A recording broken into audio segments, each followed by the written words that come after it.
오늘은 에베소서 6장 1절에서 3절의 말씀을 가지고 위대한 어머니의 사랑하는 제목으로 함께 은혜를 나누도록 하겠습니다. 여러분들은 돌아오지 않는 달에 관한 이야기를 많이 들으셨을 겁니다. 돌아오지 않는 다리는 남북한 경계인 군사분계선을 가로지르는 다리로 공동경비구역 서쪽에 흐르는 사천강에 위치해 있습니다. 1953년 한국 휴전협정 체결 후 이 다리를 통해 남북한 포로 송환이 이루어졌고, 그 다리의 본래 이름은 넓은 다리였지만 포로들이 한 번 가는 방향을 결정하면 다시 돌아올 수 없다고 해서 돌아오지 않는 다리로 불려지게 되었다고 합니다. 이 다리는 6.25 전쟁이 이제 막바지에 접어들었을 때 대한민국 해병 1기 연대가 어마어마한 인해전술 공세를 펼치는 중공군 2개 사단과 맞붙어 한 치의 땅이라도 적에게 빼앗길 수 없다는 일념으로 사수한 곳이기도 합니다. 어느 날 밤 하루 종일 전투에 시달리다가 포성이 조용해진 참호 속에서 해병대원들이 쪼그리고 앉아 다가올 전투를 대비해서 잠시 눈을 붙이고 있었을 때였습니다. 근데 잠이 올 리가 만무합니다. 북한군과 중공군들이 언제 공격을 해올지 모르는 상황에서 잠이 올 리가 만무합니다. 그러나 지금 잠을 자두지 않으면 너무들 기진맥진해서 막상 전투가 시작되면 다 지쳐버릴 그럴 상황이었습니다. 그래서 중대장이 다 눈 감아, 지금부터 취침을 시작한다, 실시하고 명령을 내렸지만 두려움과 불안에 잠을 이룰 수가 없었습니다. 그때 중대장이 이렇게 명령을 바꾸었습니다. 다 눈을 감고 지금부터 고향에 계신 어머니를 생각한다. 지금도 그대들이 살아 돌아오기를 위해서 기도하고 있을 어머니를 생각한다. 중대장의 말을 듣고 있던 중대원들이 숙연해지기 시작했습니다. 이곳저곳에서 훌쩍거리기 시작합니다.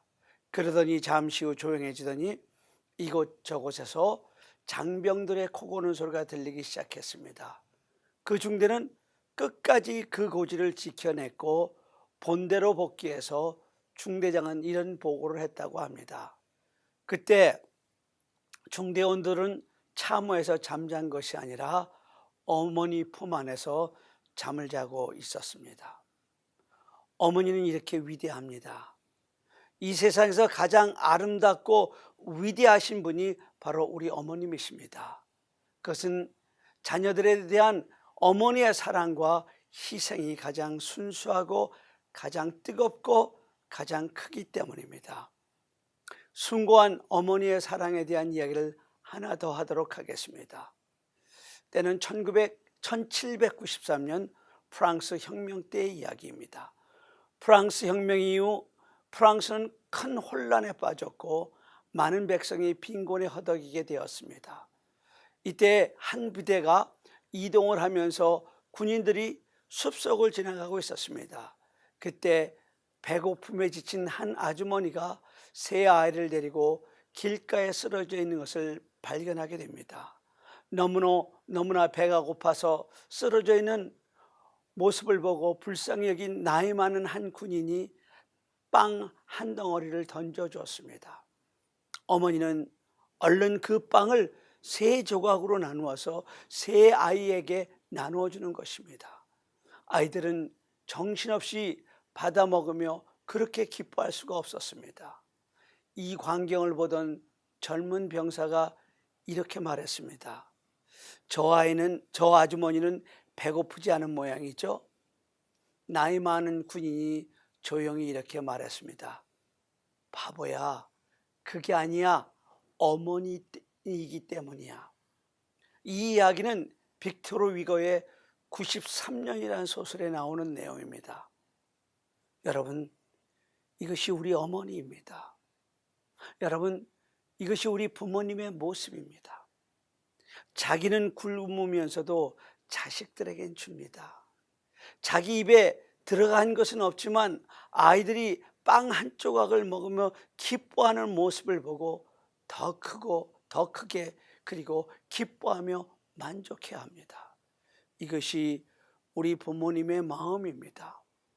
오늘은 어머니 날을 맞이하여 교회사에 나타난 위대한 어머니들의 사랑에 대해서 살펴보며 은혜를 나누도록 하겠습니다.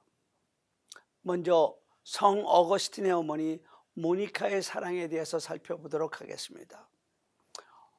성 어거스틴에게 있어서 어머니 모니카는 하나님의 손길이었고 하나님의 음성이었습니다. 어거스틴은 그의 참회록에서 이렇게 고백합니다. 하나님은 어머니를 통해서 나에게 말씀하셨습니다. 어머니의 권면을 거절하는 것은 곧 하나님을 거절하는 것이었습니다. 어거스틴은 32세까지 그런 어머니의 사랑의 손길을 뿌리쳤고 어머니의 음성을 거역했습니다. 그러나 어머니 모니카는 좌절하지 않고 눈물로 기도하며 어거스틴이 하나님의 품으로 돌아오기를 애타게 기다렸습니다. 어거스틴은 16세부터 하나님의 품에서 벗어나 정욕의 노예가 되었습니다. 17세 때는 무명의 아프리카 여인과 동거를 시작해서 사생아를 낳기도 했습니다. 20대부터는 9년 동안 마니교라는 무서운 이단에 빠졌기도 합니다. 29세가 되었을 때는 어머니 모니카를 속이고 아프리카를 떠나 로마로 갔습니다. 세상적인 출세와 부귀 영화를 추구하기 위해서였습니다. 드디어 30세가 되던 해에 그처럼 어거스틴이 원하던 기회가 왔습니다. 황제가 있는 궁궐에서 일을 할 수 있게 되었던 것입니다. 그래서 그는 로마를 떠나 황제의 궁궐이 있는 밀란으로 갔습니다.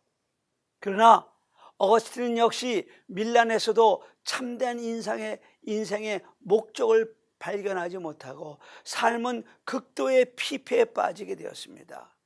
그때 어머니 모니카가 아들을 찾아 밀란으로 온 것입니다. 모니카는 피폐할 대로 피폐해진 아들을 보고 그 어느 때보다도 더 뜨거운 눈물을 쏟으며 아들을 위해서 하나님께 기도드렸습니다. 이런 어머니의 기도 덕분에 어거스틴이 32세가 되던 해 어느 날 하나님을 만나는 놀라운 체험을 하게 됩니다. 어거스틴은 그 당시의 상황을 그의 참회록에서 이렇게 기록하고 있습니다. 그날 나는 가슴이 찢어지는 괴로움에 집에 앉아 있을 수가 없어서 정원으로 뛰쳐나왔습니다. 너무너무 힘이 들어 나는 내 머리카락을 쥐어뜯고 주먹으로 내 이마를 내리쳤고 내 눈에서는 홍수 같은 눈물이 쏟아져 내렸습니다. 그때 난데없이 담 바깥에서 어린아이들이 부르는 집어들고 읽어라, 집어들고 읽어라는 노래의 후렴이 계속 들려왔습니다. 그래서 나는 집 안으로 뛰어들어가 두루마리 성경을 움켜쥐고 처음으로 내 눈이 닿는 것을 읽었는데 그 말씀이 이러했습니다. 방탕과 술 취하지 말며 음란과 호색하지 말며 쟁투와 시기하지 말고 오직 주 예수 그리스도로 옷 입고 정욕을 위하여 육신의 일을 도모하지 말라. 내가 그 말씀을 읽는 순간 환한 확신의 빛이 밀물처럼 내 마음에 밀려 들어왔고 나에게 있던 모든 의심의 어둠이 사라졌습니다. 그날 이후 어거스틴은 방탕하던 삶의 종지부를 찍었고 탕자와 같았던 삶의 마침표를 찍고 하나님의 품으로 돌아오게 되었습니다. 그리고 기독교 역사상 가장 위대한 하나님의 종 중에 종의 한 사람으로 다시 태어나게 되었던 것입니다. 그 비결을 어거스틴은 이렇게 고백합니다. 나의 참회는 어머님의 기도 때문이었습니다. 여러분, 어머니의 눈물의 기도는 이처럼 귀합니다. 오늘 우리에게 오늘 있다는 것도 어머니의 눈물의 기도 때문입니다. 다음은 사무엘 선지자 어머니 한나의 사랑에 대해서 살펴보도록 하겠습니다. 사무엘은 본래 이 세상에 태어날 수 없었던 아이였습니다. 왜냐하면 어머니 한나는 본래 아이를 낳을 수 없었던 여자였기 때문이었습니다. 그런 한나가 하나님께 엎드려 기도했습니다. 고통과 슬픔과 아픔을 가슴에 지니고 하나님께 기도를 드렸습니다. 하나님 아버지, 내게 아들을 하나 주세요. 그러면 그 아이를 하나님께 드리겠습니다. 그 아이로 하여금 하나님을 위해서, 그리고 나라와 민족을 위해서 살도록 하겠습니다. 하나님께서는 한나의 이런 슬프고도 간절한 기도를 들어주셨습니다. 아이를 낳을 수 없었던 한나로 하여금 아이를 낳을 수 있게 해주셨고, 그 아들이 바로 사무엘입니다. 그러니까 사무엘은 어머니 한나의 기도로 만들어진 아들이었다는 것입니다. 한나는 하나님께 서운한 대로 사무엘이 젖될 때까지 집에서 기르다가 젖을 뗄 때쯤 되어서 사무엘을 데리고 엘리 제사장으로 갔습니다. 그리고 사무엘을 하나님께 드렸습니다. 우리가 사무엘 그러면 미스바 성회가 가장 먼저 생각납니다. 엘리 제사장이 죽고 사무엘이 이스라엘의 지도자가 되어 블레셋의 핍박 가운데 허덕이고 있던 백성들을 미스바로 모이도록 하였습니다. 그리고 민족 성회를 시작하는데 그 소식을 들은 블레셋이 그 틈을 노려서 총경 공격을 해옵니다. 그러나 하나님은 사무엘의 기도를 들으시고 블레셋을 완전히 섬멸시켜서 사무엘이 사는 날 동안 이스라엘에게 태평성대를 허락해 주셨습니다. 그때 사무엘이 한 유명한 말이 있습니다. 나는 너희를 위하여 기도를 하는 죄를 여호와 앞에 결탄코 범치 아니하리라. 사무엘상 12장 23절의 말씀입니다. 사무엘은 이처럼 기도하는 대통령이었습니다. 기도하는 어머니 한나에게서 기도하는 아들 사무엘이 나온 것입니다. 우리는 모두 하나님의 손에 의해서 만들어졌지만 동시에 하나님의 손에 의해서 교육되어지고 훈련되어집니다. 특별히 어머니의 눈물과 기도와 사랑과 수고와 희생의 손에 의해서 만들어집니다. 어머니의 눈물과 기도와 사랑과 수고와 희생의 손길이 없었다면 우리는 이 세상에 존재하지 않았을 것입니다. 우리는 오늘 우리를 만들어주신 우리들의 아버님과 어머님에게 무한한 감사와 존경과 사랑을 드려야 합니다. 그리고 한 걸음 더 나아가서 부모된 우리는 우리 자녀들을 올바른 신앙의 자녀로 만들어야 한다는 책임을 통감해야 합니다. 어거스틴의 어머니 모니카처럼 뜨거운 눈물의 기도로 우리 자녀들을 키우고 한없는 사랑으로 품어주어야 합니다. 사무엘의 어머니 한나처럼 우리들의 자녀들을 하나님의 몸된 교회로 데리고 와서 하나님의 말씀대로 키워야 할 것입니다. 그러면 우리는 이런 귀한 부모님에게 어떻게 효도할까 하는 것입니다. 먼저 오늘 본문은 부모님에게 순종하라고 가르치고 있습니다. 1절을 보면 이렇게 말씀하십니다. 자녀들아 너희 부모를 주 안에서 순종하라. 이것이 옳으니라. 여기에서 옳으니라 하는 말이 중요합니다. 세상에 옳은 일이 많이 있지만 그 중에 가장 옳은 일이 바로 부모님에게 순종하는 일이라는 것입니다. 그리고 여기서 옳다는 것은 자연적인 일일 뿐 아니라 본질적인 일이며 가장 인간 순리에 맞는 일이라는 것입니다. 부모와 자식 간의 관계는 생명적인 관계입니다. 부모가 자식을 위해서 해준 가장 큰 은혜는 낳아주는 은혜입니다. 이 세상에 우리가 존재하게 된 것은 부모가 우리를 낳았기 때문입니다. 다른 것은 다 그만둘지라도 부모가 우리를 낳지 않았다면 우리는 여기 존재하지 못합니다. 그래서 우리는 부모님께 순종해야 합니다. 목사가 되어 20년 넘게 목회를 하는 저지만 저는 요즘 손주를 낳아 키우는 며느리를 통해서 모종이라는 것을 새롭게 배우고 있습니다. 내가 아들을 낳아 키울 때는 잘 몰랐어요. 근데 손주를 낳아 키우는 아들 내애를 보면서 오히려 제가 은혜를 받습니다. 그래서 며느리에게 이런 말을 한 적이 있습니다. 애미야, 나는 이제까지 여자가 결혼하면 인생이 변하는 줄 알았어. 그런데 그 정도는 아무것도 아니더구나. 내가 아이를 낳아 최선을 다해 키우는 모습을 보니 정말 그때부터 여자의 인생이 변하고 하루하루의 삶이 변하더구나. 그런 말 있죠. 사람이 기억할 수 있는 가장 어린 나이는 3살 이후라고.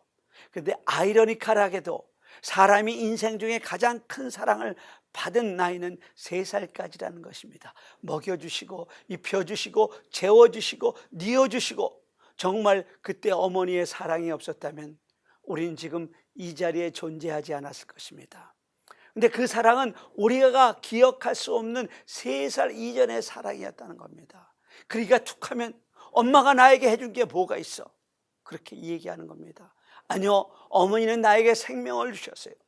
우리가 지금 이 땅에 존재하는 이유는 바로 부모님의 사랑 때문입니다. 그것 하나만으로도 우리는 평생을 효도해야 합니다. 둘째는 부모님을 공경해야 합니다. 2절을 제가 읽겠습니다. 내 아버지 어머니를 공경하라. 이것이 약속 있는 첫 계명이니. 요즘 교회 2세들이 한국말이 서툴다 보니 내 어머니와 아버지를 공경하라는 말을 공격하라는 말로 잘못 읽을 때도 있습니다. 그러나 여기서 공경하라는 말은 honor, respect입니다. 그렇습니다. 하나님의 말씀은 우리가 부모님에게 순종할 뿐 아니라 더 나아가 공경하라고 말씀하십니다. 순종이 부모님 앞에서 나를 낮추는 자세라고 한다면 공경은 우리 부모님을 높여드리는 자세입니다. 오늘 본문에서 말씀하시는 공경, honor, respect라는 헬라어로 카베트 그러는데, 이 카베트라는 말은 영광이라는 뜻입니다. 여러분 어떻습니까? 여러분은 부모님을 높여드립니까? 여러분은 부모님께 영광을 드립니까? 혹시 부모님이 못 배웠다고, 혹 못생겼다고 부끄럽게 여기지는 않습니까? 부모님에 대한 공경, 리스펙트는 바로 부모님을 자랑스럽게 여기면서 출발합니다. 한 소년이 어릴 때부터 바다를 정복할 꿈을 그리며 성장을 했습니다. 어느 날 그 소년은 큰 선박회사에 취직이 되어 그처럼 꿈꾸던 먼 나라로 항해를 할 준비를 갖추게 되었습니다. 그는 배에 자신의 짐을 모두 실은 후 어머니께 작별 인사를 드렸습니다. 그때 어머니는 슬픈 표정으로 아들을 향해 너를 떠나보내는 것이 너무 괴롭다고 눈물을 흘리면서 말씀하셨습니다. 평소에 효심이 지극했던 그 소년은 어머니의 눈물을 보고 바다를 정복하기 위한 항해를 포기하고, 어머니는 아들의 손을 잡고 고맙다고 하면서 부모를 공경하는 자식은 복을 받는다는 성경 말씀을 들려주며 너는 하나님의 말씀대로 복을 받을 것이라고 축복을 해 주었습니다. 그 소년은 위대한 지도자로 성장했고, 이 사람이 바로 미국의 국부인 초대 대통령 조지 워싱턴이었습니다. 하나님은 부모를 공경하는 자녀에게 잘되며 장수하는 축복을 주십니다. 이것이 약속 있는 첫 계명입니다. 자녀들아 너희 부모를 주 안에서 순종하라. 이것이 옳으니라. 내 아버지와 어머니를 공경하라. 이것이 약속 있는 첫 계명이니 이는 내가 잘되고 땅에서 장수하리라. 53살이 된 서울의 한 경찰서의 서장의 어머니는 86세의 노모인데 매일 새벽에 출근해 밤늦게 귀가하는 아들의 얼굴조차 보기 힘들게 되자 평소에 아들을 걱정하는 마음을 이제 글로 적어서 새벽에 아들의 안방문에 문틈에 살짝 끼워 놓았습니다. 그 편지에는 쉰 넘은 아들을 걱정하는 어머니의 간절한 마음이 이렇게 적혀 있었습니다. 아들, 내 말 좀 들어보소. 걱정이 되어야 하는 말이네. 이 세상은 좋은 것도 많이 있지만은 이름 모를 병도 너무 많아 내 몸을 내가 조심하고 관리하지 않으면 안 되는 것을 명심하게. 젊은 나이가 항상 있는 것은 아니라네. 아들도 이제 50이 넘어 60을 바라보는 나이라네. 요새 사람들은 좋다는 것은 다 먹고 운동을 다 하는데 아들은 물론 시간도 없지만 제발 몸 좀 관리하게나. 시간 나는 대로 혈압도 좀 재보고 가끔 병원에 가서 건강검사도 하며 제발 내 몸 내가 챙겨 관리 좀 하란 말이네. 어머니의 어미의 간절한 부탁이네. 이 경찰서장은 80 너머의 편지를 읽다가 눈시울이 뜨거워지고야 말았다고 합니다. 그리고 비록 어버이날에도 출근을 해야 하지만 그날만큼은 조금 일찍 퇴근하여 어머니와 저녁 식사를 함께 해야겠다고 하였다고 합니다. 사랑하는 성도 여러분, 그래도 이분은 참 행복한 사람입니다. 아직도 자기를 걱정해 주시는 어머님이 살아계시고 또 그 어머님에게 무언가 대접해 드릴 수 있는 기회가 있으니 말입니다. 그러나 많은 분들이 이렇게 효도를 하고 싶어도 효도를 받으실 부모님이 계시질 않아 안타까워합니다. 그래서 어떤 분이 인터넷에 이런 글을 올렸습니다.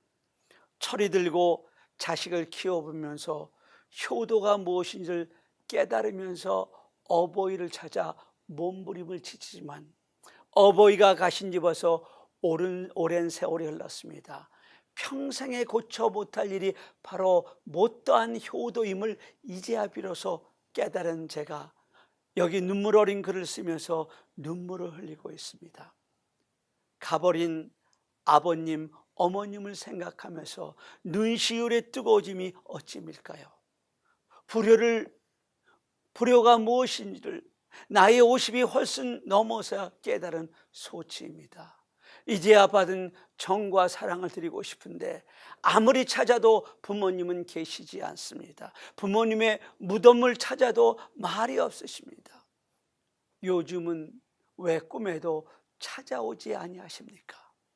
나의 영원한 나의 사랑의 부모님, 백발이 다 되어서라도 지금 내 곁에 계시다고 한다면, 지금은 이토록 구경할 것도 많고 제가 운전도 할 수 있고 형편도 여유가 있는데 하필이면 가난할 때 오셔서 가난하게 사시다가 가난하게 떠나신 부모님 생각이 나면 못다한 이 자식의 정성이 이 자식의 가슴에 지울 수 없는 한으로 떠오릅니다. 풀 수 없는 한을 부둥켜하고 눈물을 흘리고 있습니다. 몹시도 보고 싶고 또 보고 싶은 부모님, 정말 한 번이라도 이 자식 곁에 와 주실 수 없나요? 사랑하는 여러분, 우리가 살아가는 동안 많은 실수를 할 수 있습니다. 그러나 그러한 실수를 다시 회복할 수 있는 길은 얼마든지 있습니다. 그런데 날 낳으시고 날 기르신 어버이에 대한 효는 제한된 시간에만 유효합니다. 그 시간이 지나면 아무리 후회해도 소용이 없습니다. 왜냐하면 우리의 부모님들이 우리가 진정한 효에 대해서 깨닫는 그 순간까지 기다려주지 않기 때문입니다. 진정 평생에 고쳐 못할 일이 바로 효도에 대한 후회입니다. 효도를 받아야 할 우리의 어버이는 우리를 기다려주지 않은 채 인생의 종착역을 향하여 쉼 없이 걸어가시다가 어느 날 우리를 호련히 떠나십니다. 그 후에 우리가 아무리 눈물을 어린 편지를 써보아도 부모님이 이 땅에 계시지 않다면 그 어떤 효도의 글도 물질도 무가치합니다. 효도에 불타는 자식의 마음과 행동은 어버이 살아계실 때만 효력이 있는 것입니다. 사랑하는 한빛교회 성도 여러분, 우리 모두 지금 부모님께 순종하십시다. 지금 부모님께 열과 성의를 다해 효도합시다. 그것이 하나님을 바로 섬기는 믿는 이들의 바른 자세입니다. 지금 부모님이 생존해 계시다면 부모 공경에 최선을 다하시고 이미 고인이 되셨다면 생전에 효도를 다하지 못한 것을 하나님 앞에 깊이 반성하는 마음으로 교회 어른들과 우리 주변의 어른들을 잘 섬기십시다. 그리고 더 나아가서 우리의 영원한 아버지 하나님 아버지 앞에서는 나는 과연 어떤 자녀인가를 점검해 보도록 하십시다. 십자가에서 효도가 무엇인지를 마지막 순간까지 우리에게 가르쳐 주신 우리 주님의 십자가 앞에서 우리 이 시간 다시 한번 우리 스스로가 십자가 앞에 서보십시다. 그리고 육신의 부모님께 실패했지만 영적인 우리 아버지, 영원한 우리 아버지 되신 하나님 앞에서는 더 이상 실패하지 맙시다. 자녀들아, 너희 부모를 주 안에서 순종하라. 이것이 옳으니라.